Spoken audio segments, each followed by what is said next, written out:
and you come up with a trade and you can name it.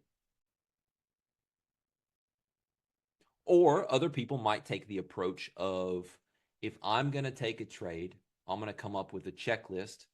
Um, I need to have rhythm is a non-negotiable, has to be in my favor. I'm going to need at least two things checked in my favor from this general category. It could be two contextual, one short term, two short term. I'm going to need two of these puppies to check off, right? And you could continue along with that and say, this is going to be requirements for a good trade.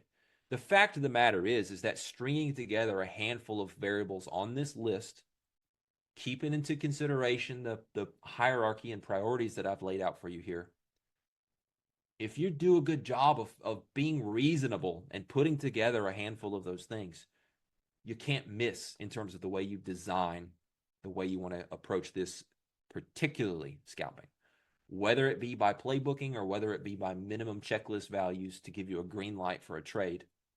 You can't miss. And by you can't miss, that doesn't mean you can't have a losing trade or a losing month. That means you can't miss in terms of doing what I'm trying to teach you to do here well. You might have mental framework problems that get in the way, that you might have time constraints in your life. There's things that prevent you from succeeding at trading.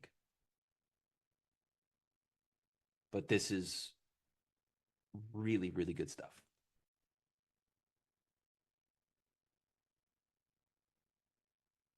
Let's take a 5-minute break, and then we're going to get into arguably some more important stuff than the entries and all the stuff we just went into here, in my opinion. So let's take a little break, and then we will finish up the second half of the day here.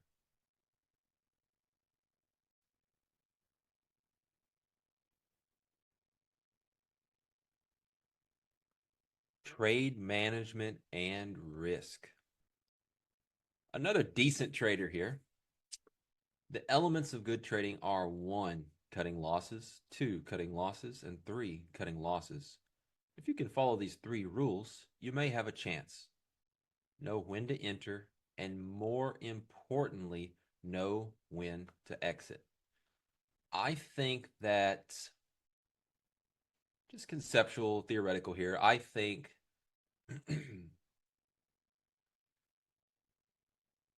it's hard to say. I'm just going to say it. I think that for scalping, the stuff we're about to talk about will have more of an impact on your performance than the stuff we've been talking about. Can you believe that? I think that the formula, that's kind of why I put in these 2 quotes in these 2 sections, right? We just posted the entry stuff in the newspaper. A lot of people aren't going to be able to do it, right? And I think that really the execution, the management, scratching, these things are hugely impactful to what otherwise is a good trade idea, right? We're actually, like I started out by saying on the entry side of things, hey, it's actually simple, right? I said that. It's actually pretty simple. Getting good at it, there's some skills you can build, there's things that you can do, there's fantastic trades that you can find. But I think that what you do from there is going to play a much more impactful role on your overall level of success. So let's talk about it.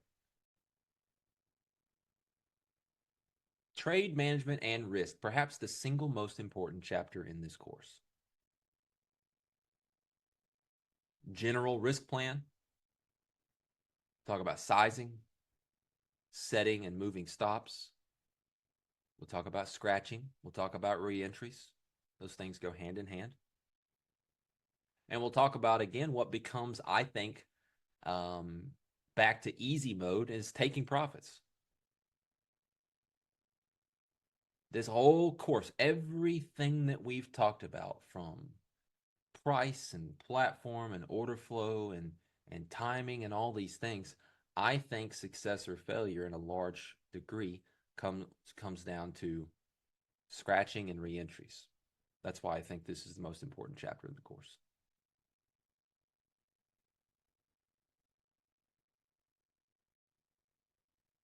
And that's crazy to say because how important is learning to read that order flow, right? How important is having a really cool framework like DVA and all these amazing things? And I'm telling you, it's going to be even more important. I'll shut up. I'll quit beating a dead horse here, but I want you to understand the gravity of what I'm saying. General risk plan.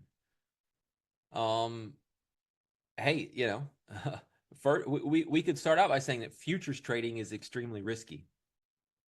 There's a reason why our website needs the disclaimer it has. And it's not just some check the box thing for the legal team, it's because it's true.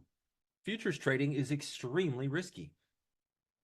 You can't really go trade um, with the level of leverage and therefore induce the amount of pain per unit of time in other areas as you can in futures. You can't. Um, go trade stocks. Like, go put all your money in one stock and tell me how hard it is for you to lose 50%, even with margin, right? Which would be 25%. Pretty tough to do. Um, Futures, you can blow out an account in a day, no problem.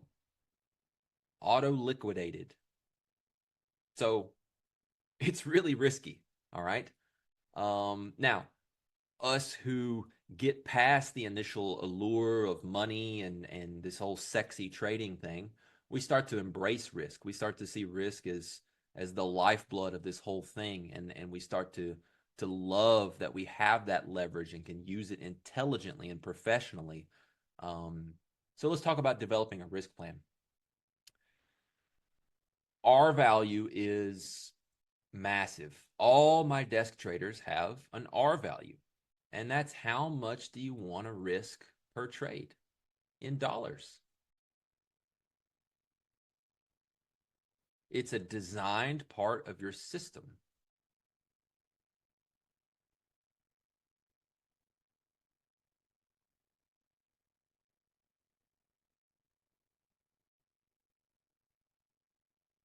And it's going to equate to what we call in trading 1R.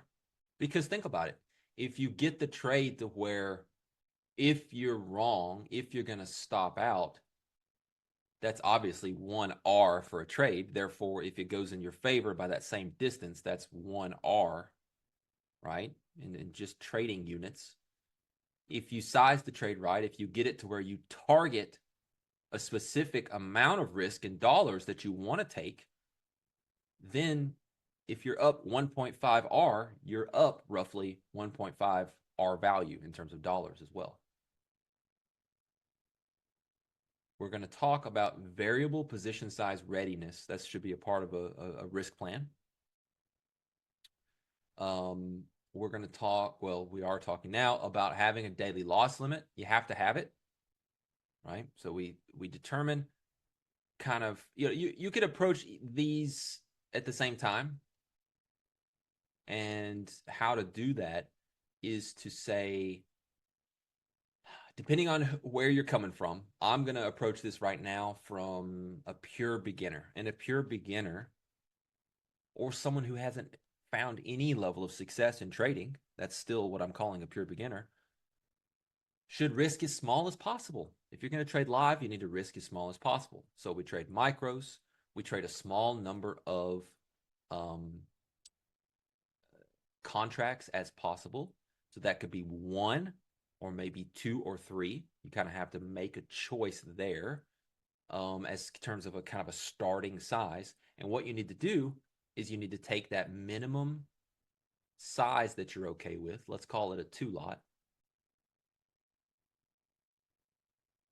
And then you need to take a kind of a look at what is kind of the max stop distance that you're going to say is a threshold. Like, look, if the stop is more than, like what is this? This is 20 points in Q here, right? What if you said, okay, here's 40 points, here's 60 points, right? What if you came in here and said, all right, I'm never going to take a trade that has a stop of wider than 40 points. So if I was getting in here, I'm never going to take a trade that would require a stop to be past that threshold. That's your max stop distance.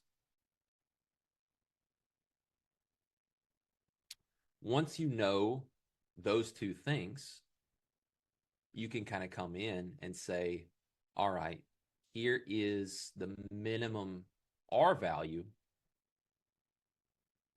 that I'm going to have, right? And let's just, for the sake of it, let's just call it, it ends up being $100.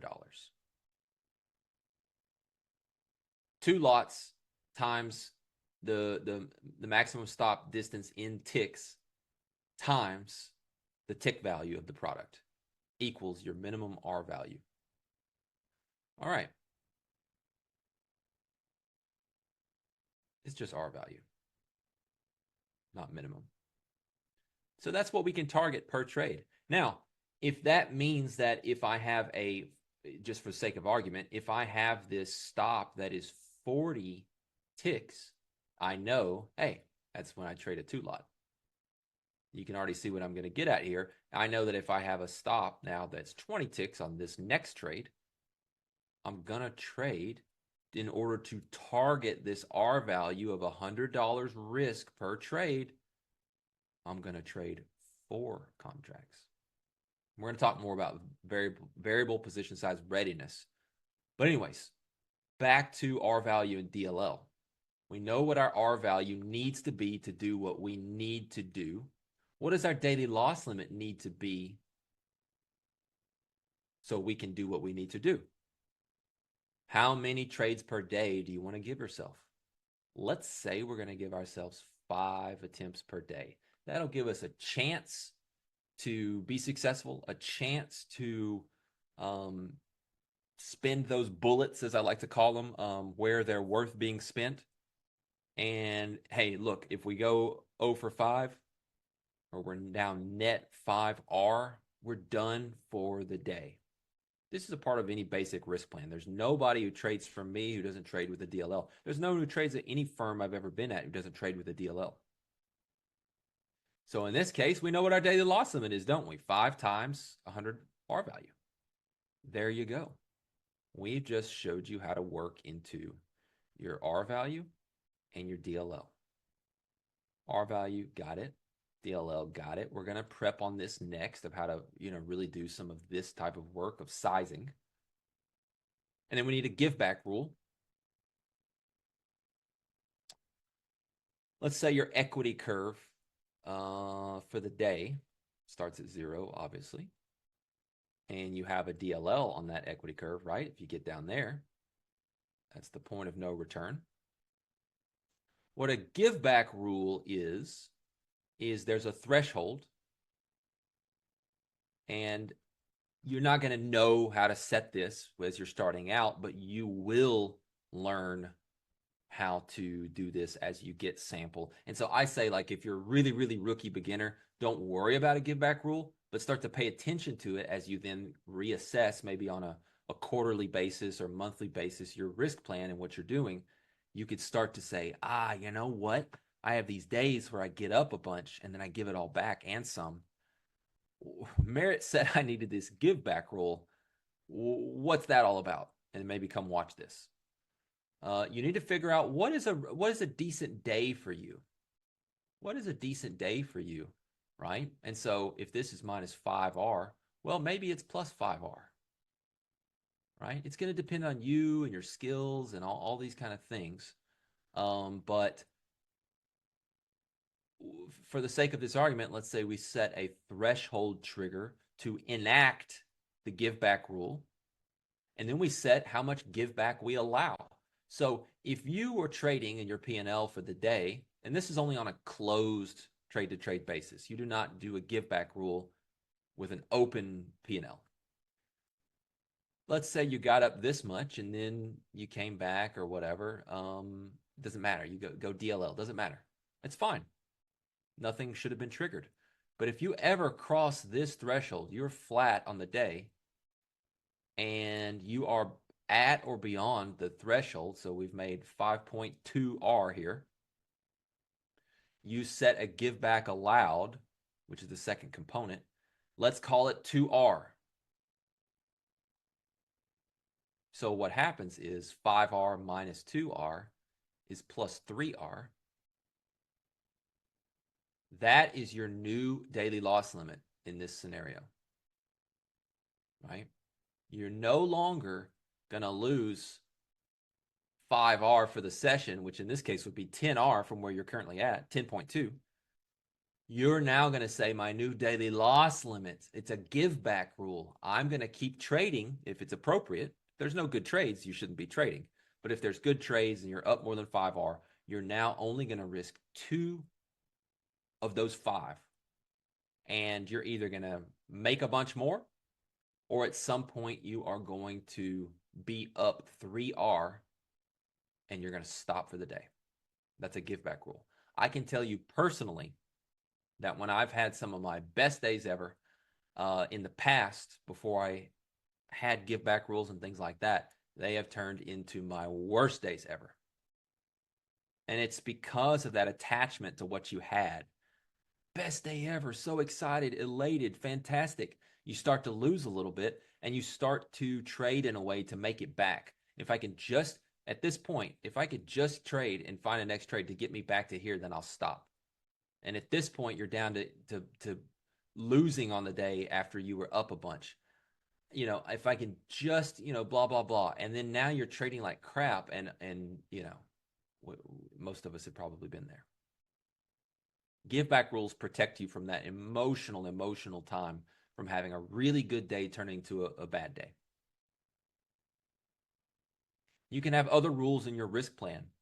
Max, and I think a very important one is max number of attempts per set, or preferably in the style of trading that we're doing here, it's not max number of attempts per idea or setup. It's the max risk. And I hate that the slide turned that into, that's an R in parentheses. Your max risk in terms of R value per setup.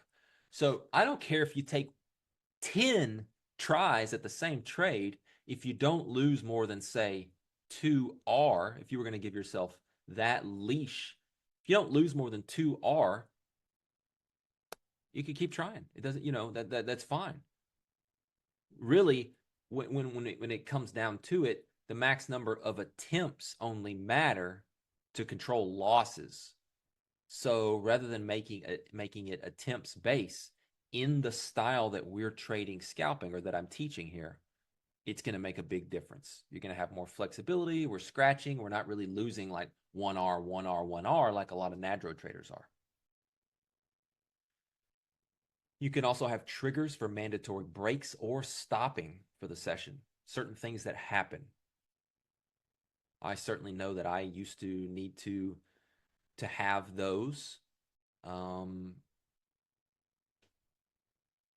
because I used to get really angry and go on tilt real easily, and I needed to just come up with hard rules in my risk plan that said if XYZ happens, you just have to take a break. 15 minutes, reset, visualizations, affirmations, come back only when you're ready, in a state of mind where the next shot is more important than the last mistake. If you're not in that frame of mind, you don't get to come back. Question in the Q&A from Steven.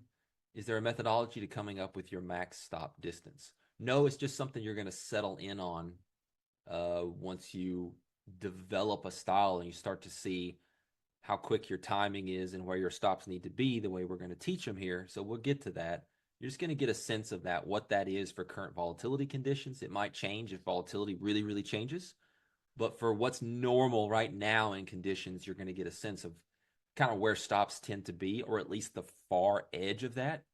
And that's how you determine, all right, that's what, for my minimum size that I want to be able to trade, That's how I come up with Wayne. We're gonna talk for an hour about scratching coming up, brother. We don't need to. We don't.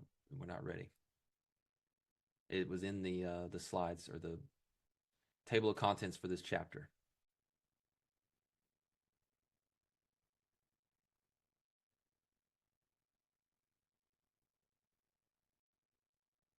So, like I alluded